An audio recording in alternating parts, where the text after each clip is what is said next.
Mar-a-Lago, Florida, March 14, 2025. The office was dimly lit. Only the desk lamp cast a warm light on the pile of documents. Donald Trump stood by the window, gazing at the night ocean. He could hear the phone buzzing on the desk, but he didn't answer. His thoughts were occupied with something more important. "This is serious, Mr. President," broke the silence John Reynolds, his chief lawyer.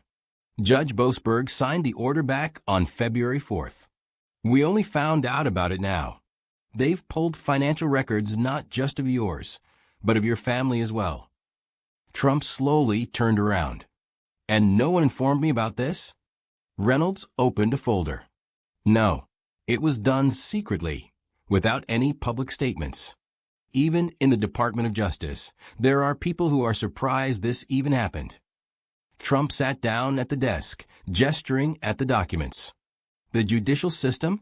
They've long stopped working for the people. This is just another step in their war against me. But the question is, what do they want this time?" Reynolds placed a paper in front of him. Leaked information. Yesterday, the Washington Post published an article about new investigations into Trump's financial transactions. Trump raised an eyebrow. "Washington Post?" Again. Reynolds nodded. "It means someone in the judicial system is leaking data to journalists. And what's worse, they're preparing new criminal charges." A silence fell over the room. Trump picked up the article, scanning the lines. It read, "An anonymous source in the federal court reported that Judge James Boasberg authorized the investigation of the former U.S. president's accounts. The investigation is ongoing, and investigators are looking for connections between financial flows and political initiatives." Trump smiled, not out of joy, but from a familiar feeling. "They think they can scare me." Reynolds pulled out another document.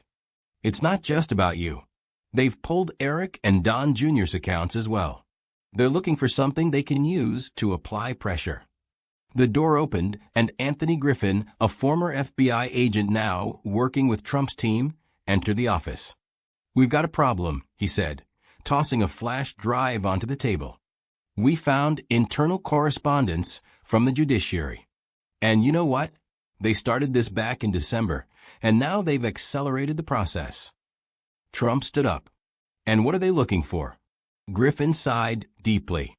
"Anything they can use in the case before the 2026 elections. They want to erase you once and for all." Trump smiled even wider. "Well then, let's play their game." Washington, D.C., March 15, 2025. Judge James Boasberg sat in his spacious office in the federal courthouse. He was flipping through papers in front of him, but his mind was elsewhere. The laptop on the desk glowed, showing an open email. The last received message was from Mark Levitzer, a high-ranking official at the Department of Justice. "James, we've received a signal that Trump knows about the order. There couldn't have been a leak. Everything was done strictly by protocol. However, we need to act quickly now. You know what to do. No leaks to the press. If he starts talking about it publicly, we'll have to deny it until the end." Boasberg sighed. He understood that this case was risky, but it was too late to back out now. He pulled a black phone with a secure line from the top drawer and dialed the number. "It's me," he said when the phone was answered on the other end. "I know," came the response. The voice belonged to Daniel Lawrence, one of the lead prosecutors. "Everything is going according to plan." "Are you sure?" Boasberg's voice sounded uneasy. "Sure, but there's a problem. Last night, Trump's lawyer met with former FBI agents. We don't know what they found, but if he starts acting, he might expose something undesirable for us." Boasberg clenched his fists. "We agreed everything would stay quiet. If there's a scandal, it will affect everyone. He already knows, but he has no evidence. As long as there's no evidence, he's powerless." Boasberg hung up the phone. If Trump really knew what was happening behind his back, it could change everything. Mar-a-Lago, Florida. Later that same day, Trump sat at a large wooden table in the conference room of his estate. In front of him was a team of his closest allies. Eric Trump, Donald Trump Jr., Attorney John Reynolds, former FBI agent Anthony Griffin, and former Senator Ronald Webster. "We've got the records of internal correspondence from the court," Griffin began, throwing a folder onto the table. "It's clear they were trying to cover this up. Boasberg has already been ordered to proceed." Trump flipped through the pages. "So what's next?" Reynolds cleared his throat. "If we go public with these materials, now, they'll start denying everything. All we have is internal correspondence. They can claim it's fake. We need someone on the inside." "A mole," said Eric Trump. Reynolds nodded. "Yes, and we know who it is." Trump looked up. "Who?" Griffin opened his laptop and played a recorded phone conversation. The voice belonged to a middle-aged man. It was a familiar voice, a voice Trump had heard on the news before. "I can't let this happen. They're going too far," the voice said. "Is he on our side?" asked Donald Jr. "Not exactly," Griffin replied. "But he doesn't want this story to go public either." Trump leaned back in his chair. "So we have one shot. If we play this right, the whole case will fall apart. But if not..." A silence fell over the room. Ronald Webster, who had been silent until then, finally spoke up. "If not, they'll use this as grounds for criminal prosecution. And this time, they won't just hit your business. They'll go further." Trump smiled, confidently as always. Then the game begins. Washington, 3:45 a.m. On the laptop screen, the lines of an encrypted message flickered. Jeremy Ford, Judge Boasberg's assistant, stared at the text that had just appeared in his closed chat. "The CIA has made a request. They want to know if the hearing will be open. If so, the team will act. Contacts in the court must confirm readiness to cooperate. Time is short. The choice is yours." Ford closed the laptop and ran his hand over his face. He knew what the team meant, not the judges, not the prosecutors, but people who worked in the shadows and prevented dangerous information from leaking. Judge Boasberg stood by the window of his office, looking at the empty streets of Washington. "They're afraid we'll lose control," Ford said. "We're no longer in charge of the situation." Boasberg turned around, crossing his arms over his chest. "What did Trump do this time?" Ford opened his phone and scrolled through the news feed. "At midnight, he published a leak about our internal meeting. He directly stated that you're coordinating the process with the White House." The judge cursed and slammed his fist on the desk. "He's trying to get me to make a mistake. He's playing ahead." Ford nodded. "But there's something worse." He tapped the screen and opened a video. The footage was grainy, recorded by a hidden camera in one of the courtrooms. In the video, Boasberg can be seen receiving a folder from an unknown man. In the lower corner of the video, the date and time, 2 days ago. A voice off-screen says, "We've done all we can. The rest is up to you. You know what will happen if this falls into the wrong hands." Boasberg paled. How could this have leaked?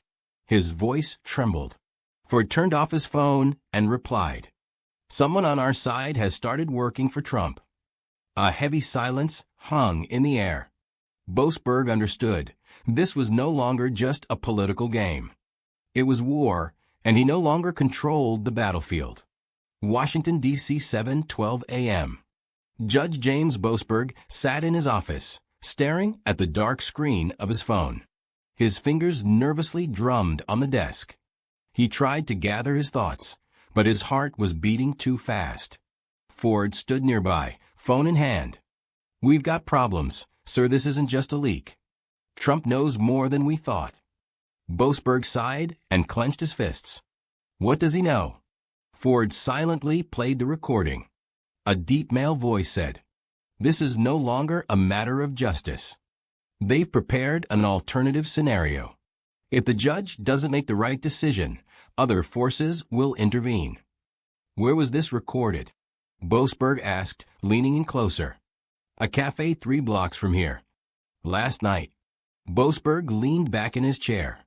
Where did the recording come from? Ford didn't respond immediately. Then, slowly, he said, "It was sent by a channel connected to Trump's people. They want us to know they're watching us." Boasberg rubbed his face. "And now what?" Ford paused for a second, then took a deep breath. "We can stay silent and let things unfold. Or we can respond publicly. But if we do that, it will be an open conflict." Boasberg stared at his assistant for a long time.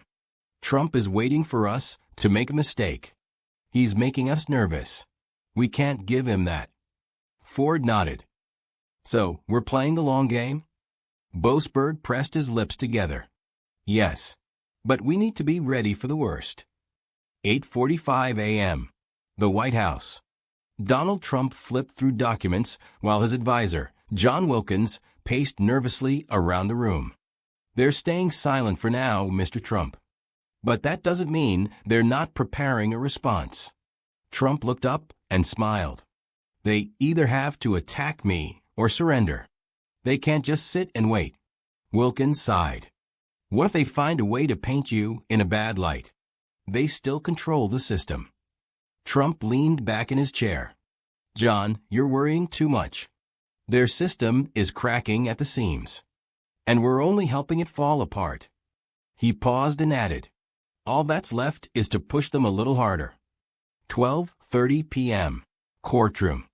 Judge James Boasberg sat at his desk, watching as the lawyers for both sides made their final statements.